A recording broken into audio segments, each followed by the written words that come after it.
What can I say? I was young and dumb. Are you? Like, what else? I don't even know, because it's what I hear is out of control. I can't even blame it on drugs or nothing. Like, I wish I could. At age 46, Eve finally exposed the truth about Stevie J's years of abuse. And that's Love-esque. also what makes me mad. Like, But you just said it, love.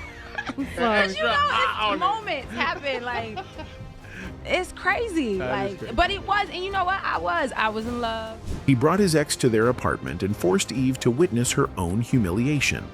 Him and I are, kicking it all day. About 4 o'clock in the morning, knock on the door. We're laying in the bed together. Eve is at the door. So his homeboy's like, yo, your mom's at the door. He's like, let her in. And then he went on to leak Eve's intimate videos. I gotta say, I have not seen it. I haven't watched it. Never. On my life, I haven't, because I just can't allow myself. But trust me when I tell you, people give me updates. I'm sure. And wow. But Stevie J wasn't the only one who crossed the line with Eve. Just months later, T.I. tried to publicly humiliate her on stage. This is how Stevie J broke hip-hop's toughest female rapper, how T.I. tried to finish the job, and how Eve finally learned the difference between fear and wisdom. So let's get into it. In 1998, Eve Jihan Jeffers was 19 years old and hungry. Not just for food, though growing up in Philadelphia's Mill Creek projects had taught her plenty about that kind of hunger, but for something bigger. She was grinding in New York's underground hip-hop scene, performing at open mics, sleeping on couches, and working briefly as a stripper to pay rent while chasing her rap dreams. Then she met Stephen Jordan. Stevie J was already a legend in the music industry by the time Eve crossed his path. As part of Bad Boy Records' elite production team, The Hitmen, he had crafted hits for the notorious B.I.G., Mariah Carey, and Jay-Z. He was 6 years older, successful, and everything a struggling young artist dreamed of finding: talent, connections, and the power to change her life. Well, around that time, you meet Eve. Yeah, the blonde bombshell. She met me, actually. Yeah, I was at a video shoot, right? Yeah, she met me at a video shoot. Me and him. Me and Lil Stevie. Okay. And we had our blue mink Versace shirts on or whatever. Boom. Yeah, I remember that day. The video shoot where they met was typical of the hip-hop scene in the late 90s. Expensive cars, beautiful women, and powerful men making it clear who ran the industry. Stevie J was in his element, wearing his signature blue mink Versace shirt, surrounded by an entourage that hung on his every word. Eve, still known as Eve of Destruction, was there trying to network, trying to get noticed, trying to survive in a male-dominated industry that treated female rappers as novelties rather than serious artists. When Stevie J approached her, she probably felt like her prayers had been answered. Well, I guess when you met, she asked if you were single and you said no. I was not. Yeah. I was dating Stevie and Vonna's mom, Antoinette. And I saw her again about, I want to say 8 months later at a party. Yeah. Right, you were single at that And point. I was single at that point. Right. 8 months. 8 months of Eve wondering about the producer who had caught her attention. 8 months of building up the fantasy of what a relationship with someone that powerful could mean for her career and her life. When they finally reconnected, the chemistry was undeniable. But what Eve didn't know, couldn't have known at 19, was that Stevie J's definition of single was fluid. His relationship with women was transactional, not emotional. He collected them like trophies, keeping multiple relationships running simultaneously while convincing each woman she was special. And that's Love-esque. also what makes me mad. Like, But you just said it, love. because you know, it's moments happen. Like, it's crazy. That is Like, crazy. but it was, and you know what? I was in love. She had told him she loved him, probably multiple times, probably with the desperation of a young woman who thought love could save her from the struggles of her past. Eve was looking for stability, for someone to build with, for the kind of partnership that could lift them both higher. Stevie J was looking for control, In 1999, just as their relationship was deepening, Eve released Let There Be Eve, Rough Riders' First Lady. The album shot to #1 on the Billboard 200, making her only the third female rapper in history to achieve that milestone. Suddenly, the struggling artist from Philly was a superstar. But instead of celebration, the success brought unexpected tension into their relationship. Eve was no longer the hungry young artist who needed Stevie J's connections and validation. She was now a chart-topping rapper with her own power, her own money, and her own team. For a man who thrived on control, Eve's independence was threatening.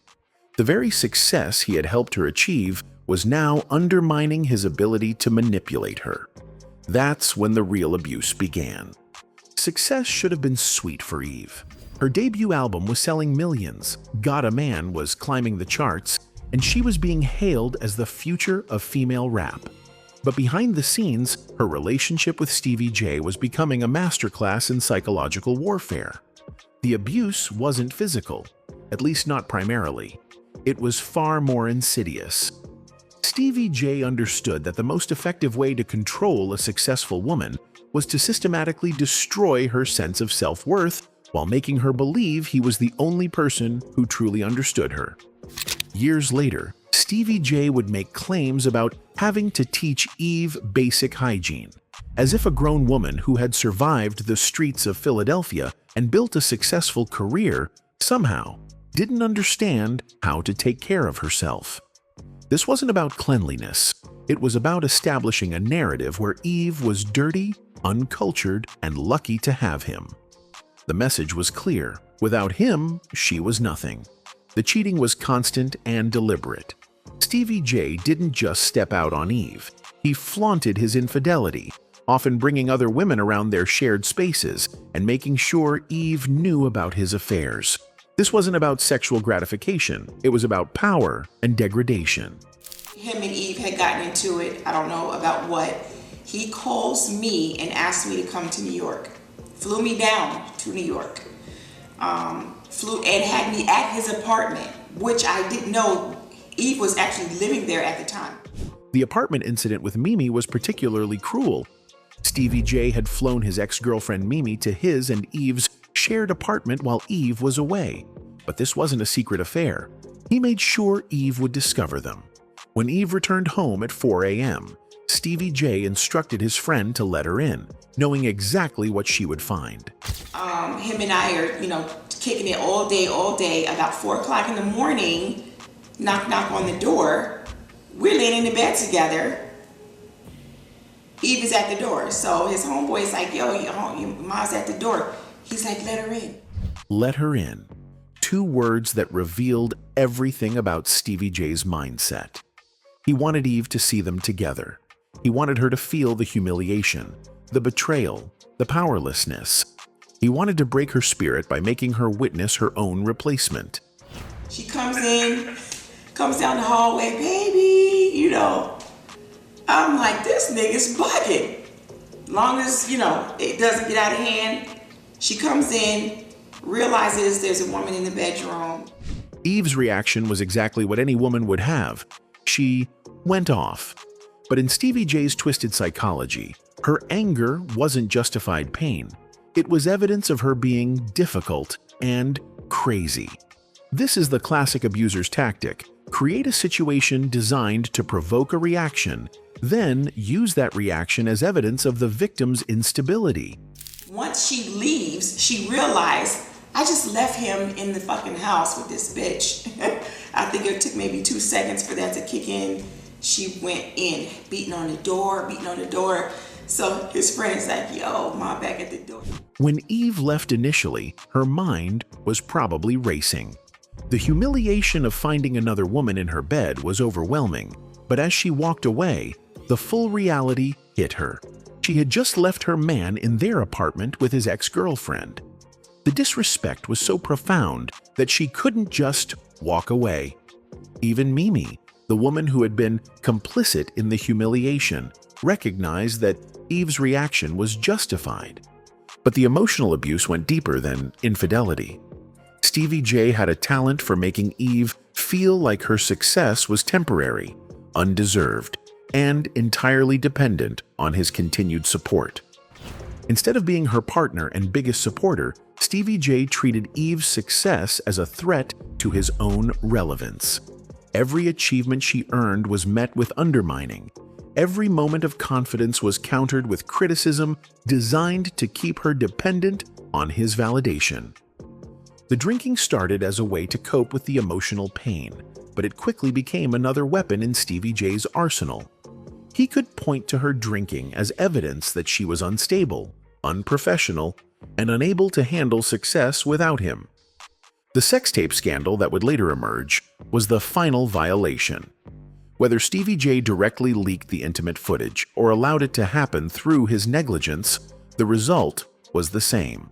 Eve's most private moments were turned into public humiliation, designed to shame her and remind her that he could destroy her reputation whenever he chose.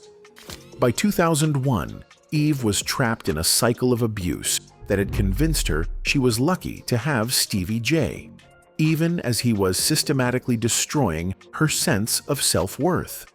She was at the height of her career, collaborating with Gwen Stefani on Let Me Blow Your Mind and winning her first Grammy, but privately, she was drowning. By early 2001, Eve was living in two completely different realities. Publicly, she was unstoppable. Let Me Blow Your Mind with Gwen Stefani was dominating radio. She was winning her first Grammy Award, and she was being hailed as hip-hop's reigning queen. Privately, she was suffocating under the weight of Stevie J's psychological manipulation. The contradictions were tearing her apart. During the day, she would stand on stage commanding crowds of thousands, her lyrics sharp and her presence fierce.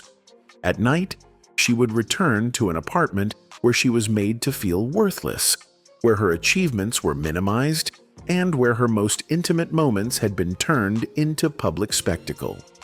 She was drinking a lot, but the drinking wasn't recreational anymore. It was medicinal, the only way she could numb the constant anxiety, self-doubt, and emotional pain that had become her daily reality. She was trying to bury emotions because feeling them was too overwhelming. The cognitive dissonance between her public success and private suffering was driving her toward a breakdown. What made the abuse particularly insidious was how Stevie J had positioned himself as both the cause of her problems and the solution to them. When she was drinking heavily, he would criticize her lack of professionalism. When she tried to get sober, he would create chaos that drove her back to alcohol. When she questioned his loyalty, he would remind her that no one else would love her despite her flaws. The isolation was calculated and complete. Stevie J had systematically undermined Eve's relationships with friends, family, and colleagues by creating drama and positioning himself as her only true ally. He made her believe that everyone else was jealous of her success or trying to use her, while he was the only person who truly understood her struggles. During this period, Eve's behavior became increasingly erratic. Industry insiders later reported that she would show up to recording sessions intoxicated, miss important meetings, and have emotional outbursts that seemed disproportionate to the situations that triggered them. But these weren't signs of inherent instability. They were symptoms of prolonged psychological abuse. The S-tape leak in 2001 represented the final violation of Eve's privacy and dignity. Whether Stevie J directly sold the footage or simply allowed it to happen through his carelessness, the result was devastating. The woman who had built her career on being in control of her image suddenly found her most intimate moments being consumed by strangers. I gotta say, I have not seen it. I haven't watched it. Never. On my life, I haven't, because I just can't allow myself. But trust me when I tell you, people give me updates. I'm sure. And wow. The breaking point came when Eve realized she was losing herself completely. The confident, fierce young woman who had conquered the rap game was disappearing, replaced by someone who second-guessed every decision and sought permission for choices that should have been hers alone. The decision to leave wasn't dramatic or sudden. It was a slow, painful recognition that she was choosing between her sanity and her relationship. The process of disentangling herself from Stevie J was complicated by their professional connections, shared assets, and the psychological conditioning that made her doubt her ability to succeed without him. But Eve had something that many abuse victims don't: a successful career that gave her financial independence and a platform that would make it harder for Stevie J to completely control the narrative. Her music was her lifeline, the one space where she could still access her authentic voice and remember who she had been before the abuse began. But even years later, Eve couldn't bring herself to watch Stevie J's reality TV appearances, where he continued to exploit their relationship for entertainment. When her mother texted her after seeing Stevie J's behavior on Love and Hip Hop, the message was simple and profound. "You dodged a bullet with that one." Sometimes the clearest perspective comes from the people who love us and watched us suffer through situations we couldn't see clearly at the time. By the end of 2001, Eve was free from Stevie J's direct influence, but the psychological damage would take years to fully heal. She had escaped, but the work of rebuilding her sense of self-worth and learning to trust again was just beginning. Freedom from Stevie J didn't immediately translate to freedom from the trauma he had inflicted. Eve spent the early 2000s in a kind of emotional wilderness, successful professionally but struggling to rebuild her ability to trust herself and others. The psychological damage from years of manipulation doesn't disappear overnight. It requires deliberate work to undo. The first challenge was learning to distinguish between her authentic voice and the internalized criticism that Stevie J had planted in her mind. For years, she had been conditioned to second-guess her instincts, to seek external validation for decisions she was perfectly capable of making herself. Reclaiming her autonomy was a daily battle.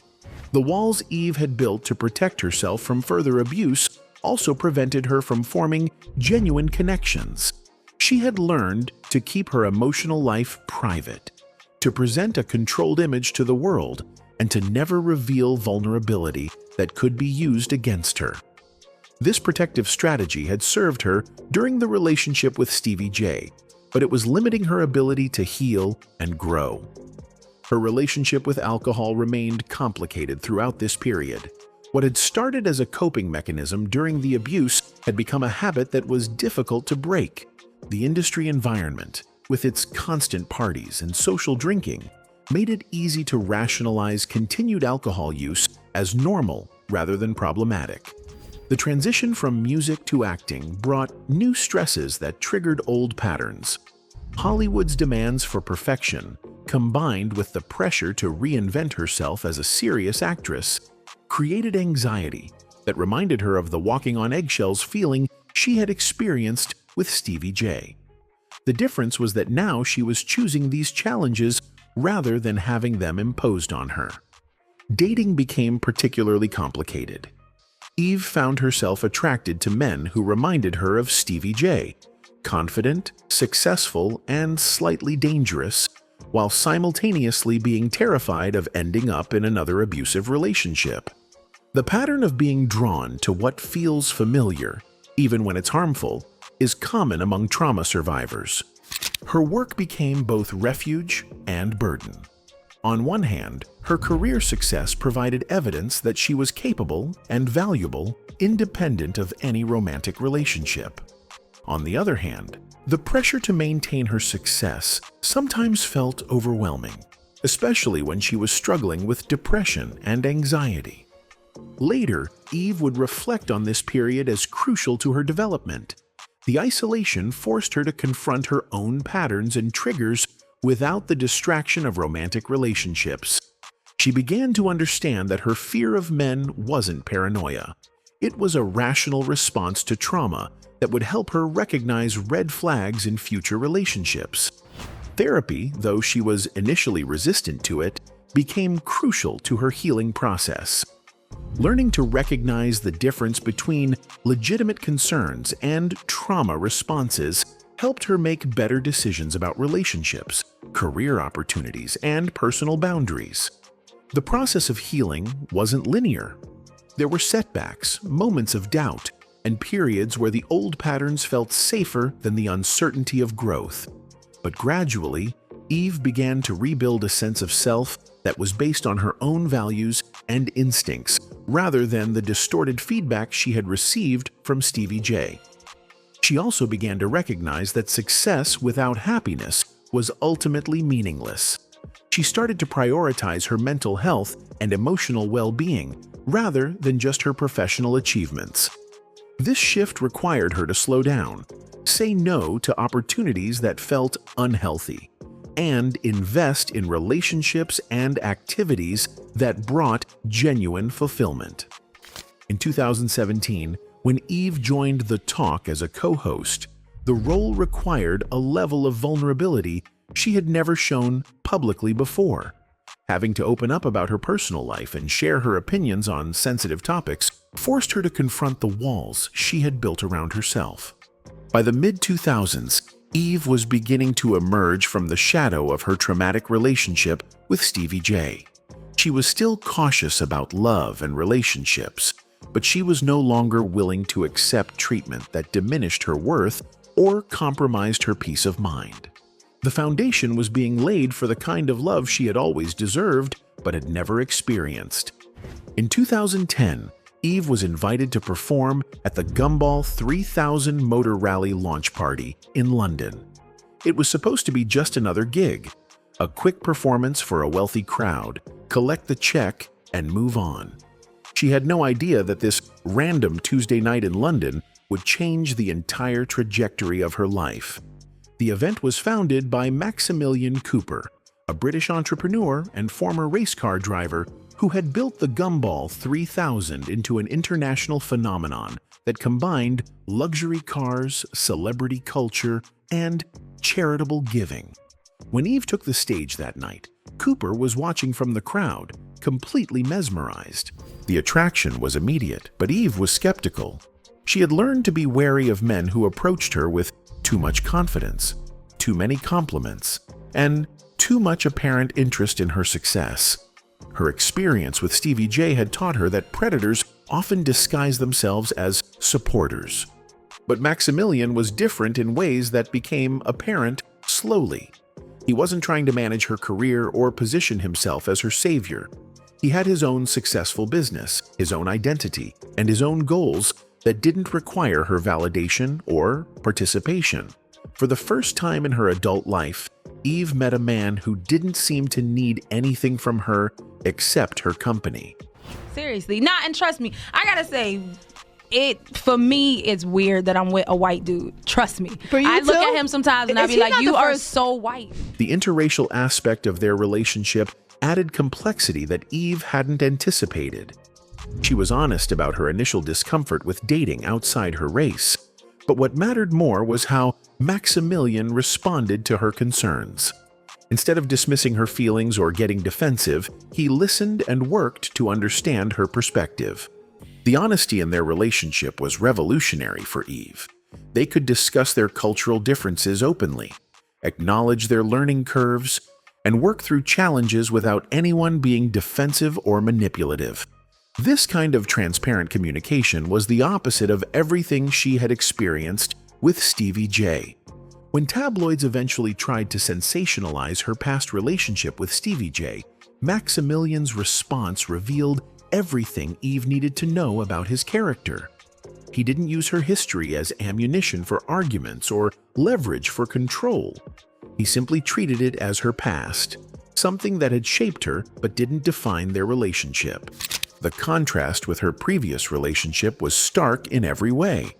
Where Stevie J had been competitive with her success, Maximilian celebrated it. Where Stevie J had tried to isolate her from friends and family, Maximilian encouraged those relationships. Where Stevie J had used her vulnerabilities against her, Maximilian protected them. The engagement came on Christmas Day 2013, after 3 years of dating. By then, Eve was confident that Maximilian was not going to transform into someone controlling or manipulative. She had tested the relationship through various stresses and challenges, and his character had remained consistent. The wedding in Ibiza on June 14, 2014, was everything Eve's relationship with Stevie J hadn't been: joyful, supportive, and centered on celebration rather than control. For the first time in her adult life, Eve was entering a marriage from a position of strength rather than desperation. But the real test of their relationship came with the challenges that followed. Maximilian had 4 children from his previous marriage, making Eve an instant stepmother. The fertility struggles that would consume several years of their marriage tested their bond in ways that success and happiness couldn't. The fertility journey brought back echoes of the old self-doubt that Stevie J had planted in her mind. But this time, instead of being alone with her fears, she had a partner who supported her through the disappointment, the medical procedures, and the emotional exhaustion without making her feel defective or burdensome. When their son, Wild Wolf, was born on February 1st, 2022, Eve was 43 years old and had been married to Maximilian for nearly 8 years. The baby represented not just the fulfillment of her dreams of motherhood, but proof that good things do come to those who refuse to settle for less than they deserve. The transformation is complete. The woman who once drank to numb the pain of betrayal now sips tea in her London home while managing her international life as a wife, mother, and businesswoman. The rapper who was once told she needed to be taught basic life skills now splits her time between 2 continents as a successful entrepreneur's equal partner. In 2024, Eve released her memoir, Who's That Girl?, where she opened up about her journey from trauma to healing.